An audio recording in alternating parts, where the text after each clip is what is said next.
50 days transformed by prayer.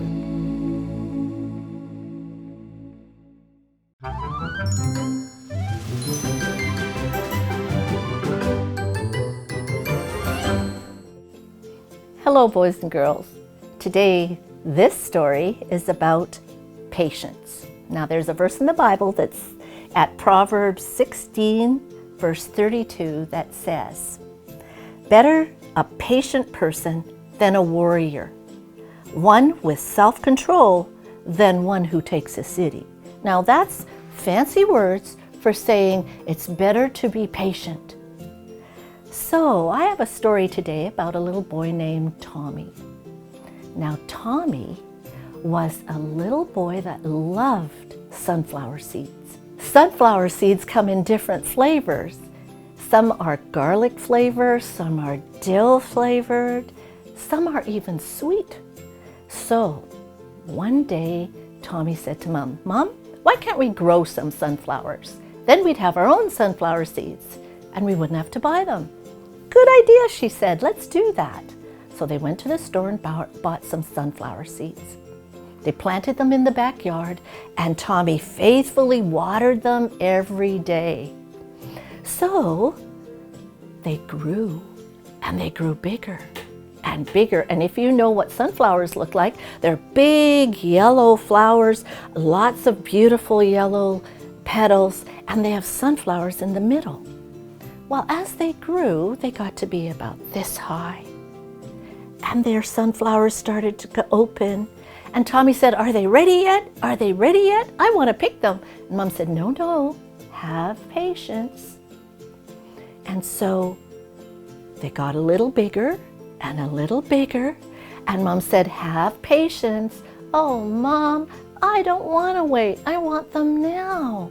Mom said, "Have patience.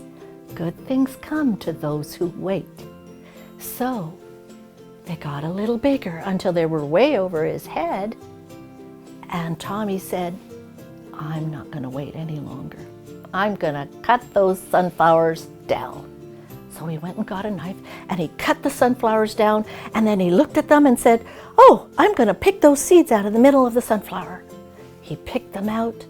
He put them in his mouth. Oh, and they were so bitter, and the seeds were so tiny. And he went to his mom and said, "Mom, they taste terrible. It didn't work." But his mom said, "Tommy, remember what I said about having patience. The sunflowers weren't ready to be picked, and you picked them way too early." So Tommy learned a really good lesson that day. So you know, when you take a trip and you say to Mom and Dad in the car, "Are we there yet? Are we there yet? How much longer?" And Mom and Dad say, "Just a little bit longer. Have patience." Then you know what the Bible said about it is better to be patient than not be patient.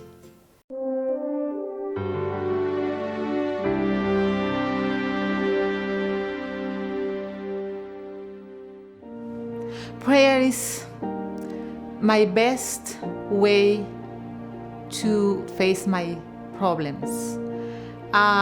When I am in troubles, I know there is a way to solve them. It is to pray to my best friend, Jesus. And I'm sure that He is listening and He will answer according to His will. Yeah, talking about my kids, when I was pregnant, I realized we are expecting twins. We were so excited. But in the process, it was a really hard pregnancy. I developed a condition, it is called cholestasis of pregnancy, which is a release enzyme that allows the digestion. And that produced a itchy situation. And I ended up in the hospital earlier. And my twins were born when I was not even 7 months of pregnancy. They couldn't breathe, and it was really tough. We spent a month in the hospital, and at the end, one was dismissed from the hospital, and one was still in the hospital. It was tough for us because we need to be divided, working plus being at the hospital. And they were connected to a machine that reminds them to breathe. I couldn't even go to take a shower because I was always alert what is going on with my kids. But now they are 14 years old. They look like we prayed, and now you have those energetic and a healthy boys playing around the campground, enjoying what God answers for us.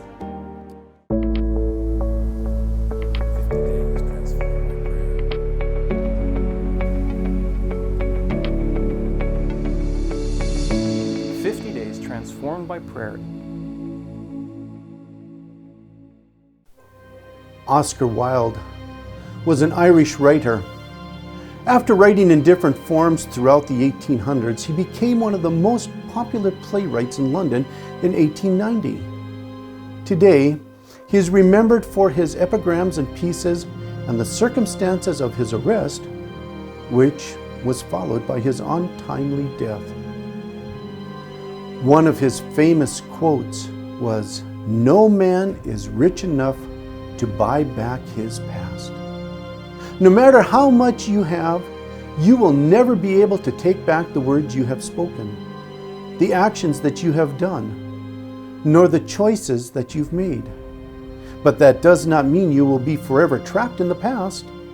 The grace of Christ is available to each one of us, despite our past. This gift from God is just a prayer away. It is at least what we learn from the story of King Manasseh. One of King Manasseh's first actions from Judah was to move away from the faith of their fathers. In 2 Chronicles 33:3 it says, "For he rebuilt the high places which Hezekiah his father had broken down. He raised up altars for the Baals, and made wooden images, and he worshipped all the hosts of heaven, and he served them." He abandoned the God who had preserved the people of Judah up till then. But his attitude did not stop there. Following that, he decided to desecrate the temple of the Lord. He also built altars in the house of the Lord, of which the Lord had said, "In Jerusalem shall my name be forever." The temple that had been dedicated to the Creator of the universe by King Solomon was now defiled by Manasseh's wickedness. But his outrageous acts did not end there. He deceived God's people and led them very far away from him. So Manasseh seduced Judah and the inhabitants of Jerusalem to do more evil than the nations whom the Lord had destroyed before the children of Israel. The Lord, before all this wickedness, tried talking to Manasseh. He tried to warn Judah of his hands' evil paths, but they hearkened not. And the Lord spoke to Manasseh and his people, but they would not listen. When we close our ears to the voice of God, we are choosing to live without his protection. And such an attitude brings judgment upon us, followed by pain and suffering. And that is what happened to Judah and Manasseh. Therefore, the Lord brought upon them the captains of the army, the king of Assyria, who took Manasseh with hooks, bound him with bronze fetters, and carried him off to Babylon. As you can well imagine, Manasseh was reaping what he had sowed. He had to pay now for his mistakes. But what is unbelievable is God's grace. The opportunity that God offers every human being. Our God is a God of second chances. He not only offers us a new page, he gives us a new book. And even if the grace and mercy of God transcended our understanding, they were very real in the life of Manasseh, because he decided to seek the Lord. Now, when he was in an affliction, he implored the Lord his God and humbled himself greatly before the God of his fathers, and prayed to him. And he received his entreaty, heard his supplication, and brought him back to Jerusalem into his kingdom. Then Manasseh knew that the Lord was God. No matter how far you have departed from God, his love can always reach you. God knows everything you did and still do, and yet he loves you, and he was waiting with open arms for your sincere prayer as a contrite son or as his repentant daughter. If this is not love, then what is it? Grace is still available. Why not take hold of it through prayer, lifting up your voice in prayer now?